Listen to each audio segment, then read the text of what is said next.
Welcome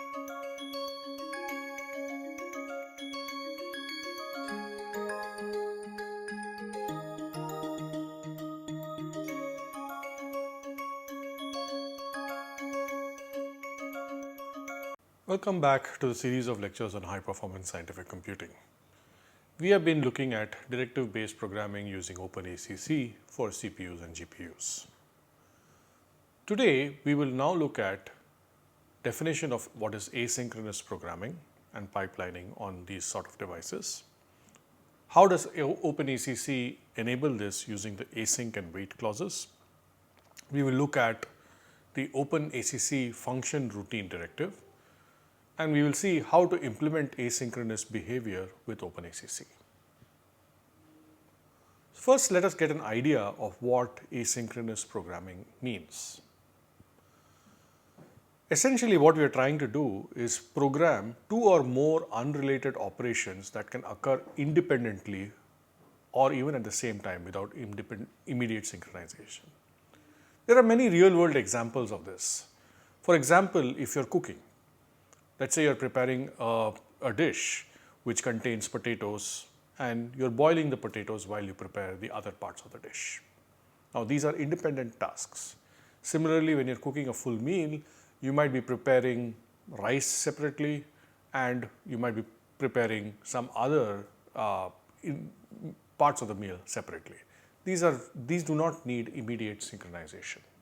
Hence, you can sometimes use multiple burners at different speeds and different rates, and that's essentially an example of asynchronous cooking. If you were to look at a project, let's say that a student is working on a project of George Washington or any other world leader, we are trying to do research their life. One student can research the famous person's early life, the other person his or her military career, the third world, in this case, presidency. And then they can put up a joint report together. The rate at which these students work, the time at which these students work is completely independent. An automobile assembly line, each station definitely adds different parts of the car and until it's finally assembled. But here it is slightly more complicated because there's a certain order to it. You cannot just do it in any which way. So let us now look at an asynchronous example for computing. Let us say that I want to populate two arrays A and B with some data and then add them together. So this requires three distinct operations. One is I need to populate A, and then I need to populate B, and then I need to add A and B.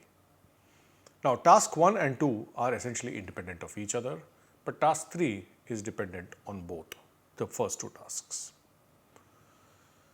In the synchronous way of doing this example, I will take the independent tasks of populating A and B and do it in a synchronous manner. First finish populating A, then finish populating B, and then finally I will add A and B. Another option for me is to look at it in an asynchronous manner, where I populate A and populate B. I don't care which comes first, how I do it, but only when the populating A and populating B is complete is when I can go and then add A plus B. One of the key things is that to do tasks asynchronously, they have to be completely independent from each other. So, if you look at asynchronous pipelining, usually very large operations might be frequently broken into smaller parts, which are then performed independently. So, if you look at the pipelining stage, you have a single step which is usually limited to one part at a time. Here is a simple example of an automobile plant, where you have this technique where the automobile is actually on some sort of a conveyor belt, and at each station one particular part is being added to the automobile, and it goes through this entire pipelining process until the entire car is finished. This was a famous model which was developed by Henry Ford to start the automobile pipelining. Let us see how this can be realized in OpenACC and with a programming context using the async and the wait clause. So the way you do it is use the directives async, and then you also give it a number of queues or qn, and then it returns to the host. In OpenACC, it allow is to run some of these operations concurrently. For example, we can have a device compute construct to occur at the same time as a host computation. Or we can perform data transfer at the same time as a device is doing a compute construct.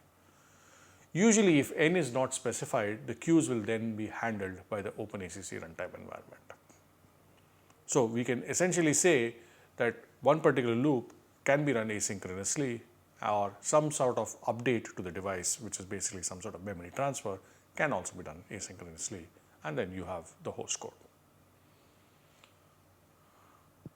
When we are trying to do async, we should think of running these asynchronous operations in sort of different queues. If we do not use async, we have to see that we have to assume that there is only one single default queue.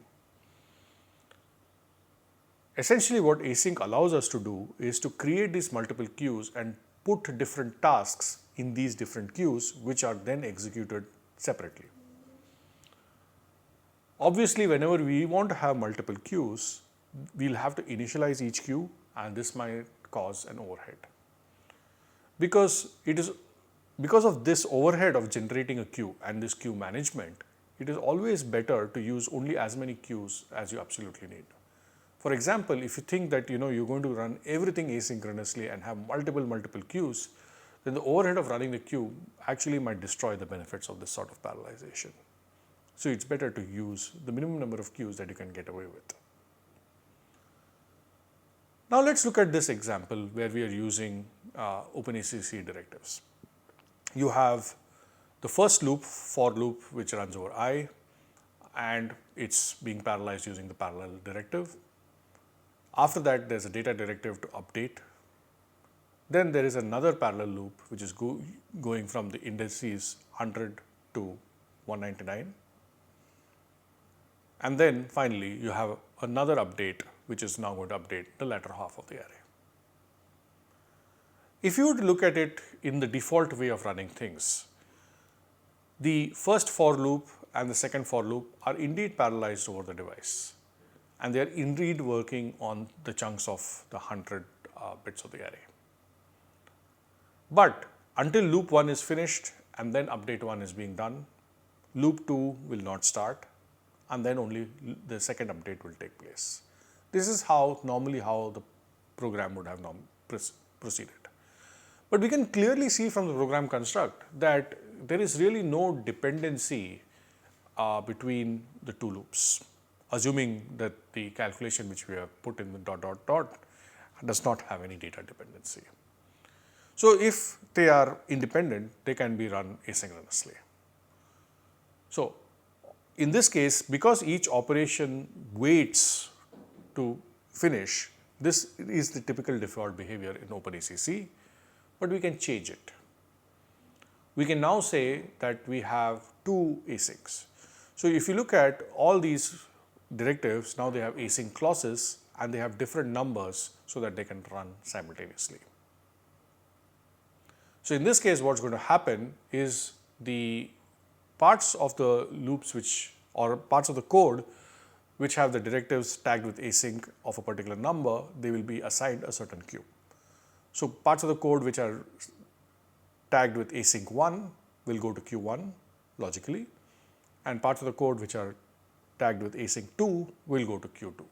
So loop 1 will run in Q1, the first update will run in Q1, the second loop will run in Q2, and the second update will go to Q2. And these can be done asynchronously. So what does this essentially mean? In this case, if you look at it, the hardware that does the device update is different from the one which is actually doing the compute. So the hardware now becomes available. So you can now interleave the memory transfer and the compute of the loop 2. So while update 1 is taking place, you can now start doing loop 2. You can hide the data transfer and start the computation of loop 2. So they are happening simultaneously. This increases the efficiency of the GPU. But there is one problem, and what is that? So if you look at this particular program, the print array function will be done before our loops and updates are done, because now we are saying that these bits of code are to be run asynchronously and are independent of each other. And because we launch this async into separate queues, the code afterwards continues to run. We can now fix this by putting in the wait directive. So essentially what the wait directive does is that it blocks all host operations until everything in the queue has been completed. The wait clause essentially will pause your program until all previous async operations are completed. If n is not specified, then your program will pause until all queues have completed. Okay? So when you say hash pragma wait, everything will wait until all asynchronous operations are completed. And then only the host code will proceed. So here I can now put a hash pragma ACC wait before I do the print, which is to be done on the host. Here is an example of the Mandelbrot code where we are going to compute the Mandelbrot set. What is this? It's an application which generates the image to the right. Each pixel in the image can be independently calculated. Our goal is to use async to be able to generate a pipeline for this image generation process. The following link gives you access to the code, which has been graciously shared by NVIDIA. So here, if you look at the main loop, you are going through the height and width of the image, pixel by pixel, and then you're computing the Mandelbrot function at the x and y coordinates to generate this image.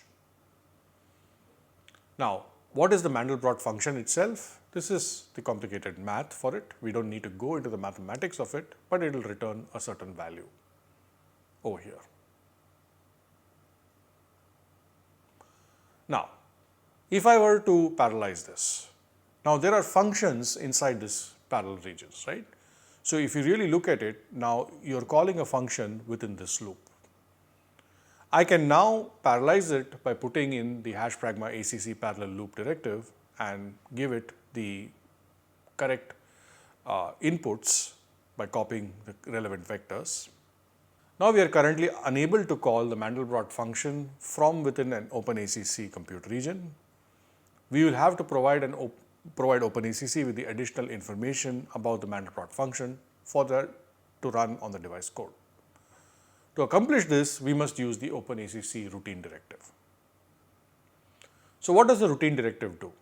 The routine directive specifies that a compiler should generate a device copy of the function or subroutine and what type of parallelism the routine contains. You can give it clauses like gang worker vector sequential, specifies a level of parallelism that is contained in the routine. You can specify an optional name for the routine and so that you can bind it. The routine will also be used, or if you use the no host clause, the routine will be used only on the device. You can use the device type clause to specialize this routine for a particular device type. So if you now look at the Mandelbrot routine, you are now going to say that this is a routine which is going to be executed sequentially. So when this is being done, the program is compiled, an additional device version of the Mandelbrot function is generated. Now we can call the Mandelbrot function from within our parallel loop, and the device version of this code will be used. Remember, the Mandelbrot function itself is now going to be computed sequentially for each of the pixels. So if you look at the memory profile, which is obtained from the Nsight profiler, if you look at the profile of the code, right now our data copies and compute region occur simultaneously, synchronously. Next, we will apply the async clause to see if we could overlap some of this to increase the performance. So we'll see how an asynchronous Mandelbrot computation takes place. In order to get some asynchronous performance out of this code, we will now break this image into multiple blocks, and in this case we have broken it into 4 blocks. We can process each of these blocks independently, and we can now apply the async clause to each block so that some overlap is allowed. So this is where we start with the parallel loop. So we have a parallel loop for the outermost loop for on y, and then we have another loop for the inner x, and we are calling the Mandelbrot function. So if we now use it from the block size separately, and you see multiple kernel launches in our profile, we can also see the data transfers happen at the end. We need to copy each block after it's computed, and we need to change how the code copies it. So if I were to look at the asynchronous Mandelbrot set, so I again have these 4 blocks, and finally I'm doing an update or the data transfer towards the end. So I'm essentially splitting this in 4x4 blocks. So in this case, we have moved all of the data copies after the block. Now we will use the async clause to overlap the data movement and the compute regions. So without async, this is how the pipeline takes place. You compute the Mandelbrot set for a particular block, then do the data transfer, then you do it for the next set, then you do the data transfer, so on and so forth. With async, we will be able to overlap the data transfer and the compute of the Mandelbrot set, and in this case, we will be able to finish the program early. So if you were to look at the asynchronous part of the Mandelbrot set computation, you are now adding a clause called async, which is the number of blocks divided by 2. So if you look at it, we are creating 2 queues in this case, because there are 4 blocks, and now we are going to run them asynchronously. The actual computation of the Mandelbrot set is happening asynchronously, and also copying or the host update is happening asynchronously. Obviously, at the end of this program, we need to have a wait function as well. So now in this profile, we can see that there is some overlap between the compute and the data movement. Because of how the code works, some of the blocks take longer to run than the others. There is no guarantee that each of the function will take the same time. We would like to see better async performance when using more but smaller blocks. If you zoom in, we can see 2 streams correlating to our asynchronous queues. We can also see the queues interleaving in between each compute and data transfer pair. Now let us see what are the other uses of async. There are 2 other important uses of OpenACC async clause. We can definitely execute the host code and the device code simultaneously. This is very useful when you have a lot of device computation to do and have some host code that does not need to wait for the device to finish. It is also very useful to launch multiple device kernels into a single queue to hide the launch overhead. It is useful when you need to launch many kernels back to back and no host code has to happen between them. It is also able to hide some of the launch overhead by launching kernels in the queue ahead of time. Thank you.